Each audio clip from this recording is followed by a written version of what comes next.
today was the day. This would be the one.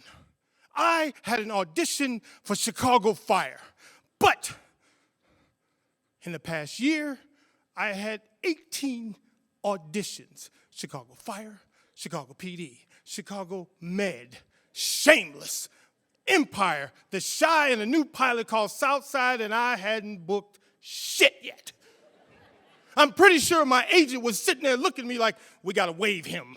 We can trade him for some toaster strudels or something like that because he's just not getting it done. Number 18, my last audition was so bad, the Love is Blind reunion that Netflix tried to stream live went way better. And that was a shit show, so you know how bad my audition was. I was relaying all this on Google Meet to my daughter, the 2-time teacher of the year. She was sitting in her classroom on a lunch period, listening to her dad drone on and on, complaining, whining, until finally she says, "Dad, stop!" And I thought to myself, wow, I wonder, is that how she speaks to the students? No wonder she's teacher of the year. In a softer tone, she says, "Dad, catch your breath. Sing with me. Shout, shout, let it all out.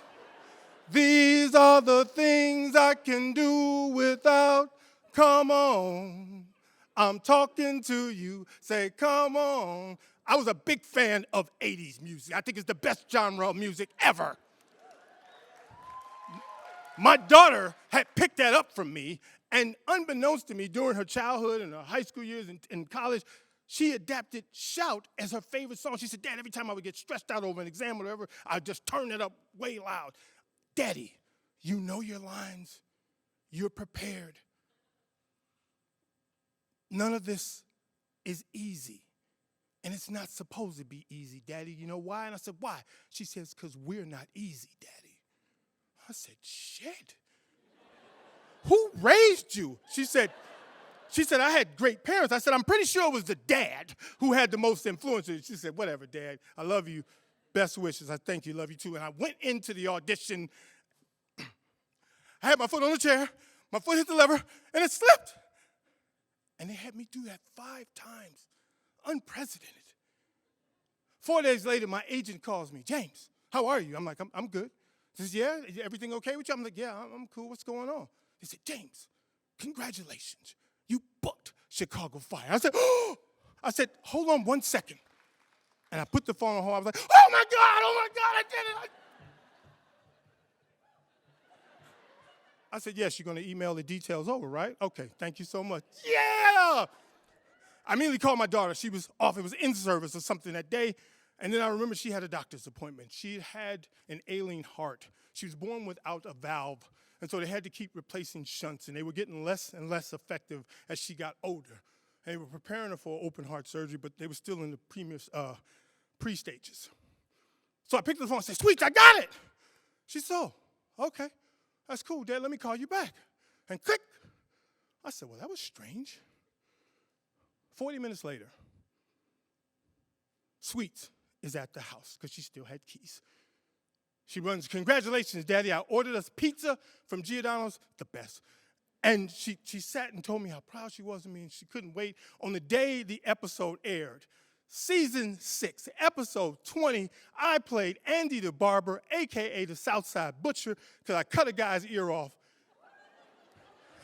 It's okay. He didn't tip, so it's all right. You got to tip. And my daughter recorded it and plastered it all over social media and said, "Some of my friends aren't your friends, Daddy, and they need to know my dad is a star." I knew I had made it, not because I got that role, but because the most important person to me in my life believed in me and thought I was a star. And the funny thing happened after that. I started booking everything. Empire, book it. Shameless, book it. The Shy, book it. I'm seeing myself on TV like, "Dude, that's you." I'm like, "Right?" But at the same time, Sweets was getting weaker and weaker. And she would still show up to stuff, plays and everything. And I tell her, "No, Sweets, relax." And she'd show up, and I ask her, "Why do you keep showing up, Sweets? You're not doing that well." She says, "Daddy, you've always been there for me. I got to be here for you. And that continued on to June 7th, 2020, 8:45 p.m. Sweets' heart, her courage, and everything that made her was too big for a regular heart, and she died. A parent is not supposed to bury their child. Where is that written at? That's not the way that's supposed to go. So I died with her. And I did everything that you do when someone passes away. I drank, I ate, I cursed a bunch, doing some PlayStation just for good measure. And so at the urging of my family, because they were concerned about me, I started going to counseling. And I remember one counseling session, someone said, it does get better. And I was like, how? How does it get better? The person who I have on my life insurance, my 401k, all my stuff is my beneficiary, is no longer here to benefit. How? How does it get better? Can you tell me that? And I realized I had gone overboard. And I apologized to the gentleman, and I left, and I didn't go back to counseling. And I figured that I'm an actor. I'm going to act like I'm alive. I'm going to act like I'm all right. So when people ask me, James, how you doing? I say, I'm stellar. I'm amazing. Everything is wonderful. And yet I go in the car for hours and cry. I go to the weight room at night when nobody's hardly there, and I scream at the top of my lungs because there's nobody to throw me out and say, hey, you can't do that. And I thought that would be the rest of my life. Till last week.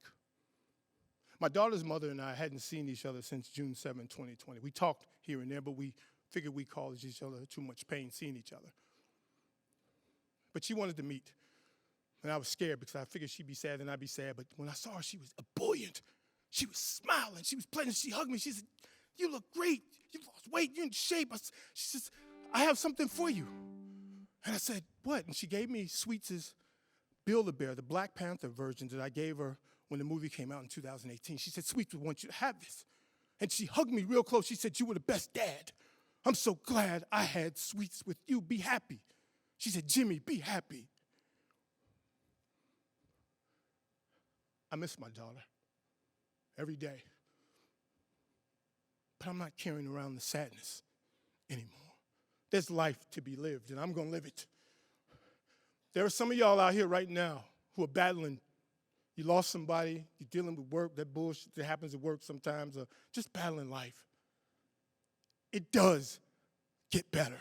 That's not some slogan. It gets better. Hang in there. Or do like I do when it gets a little hectic sometime and sing. Shout, shout, let it all out. These are the things I can do without. Come on. Yeah! I'm talking to you. Say, come on. Thank you.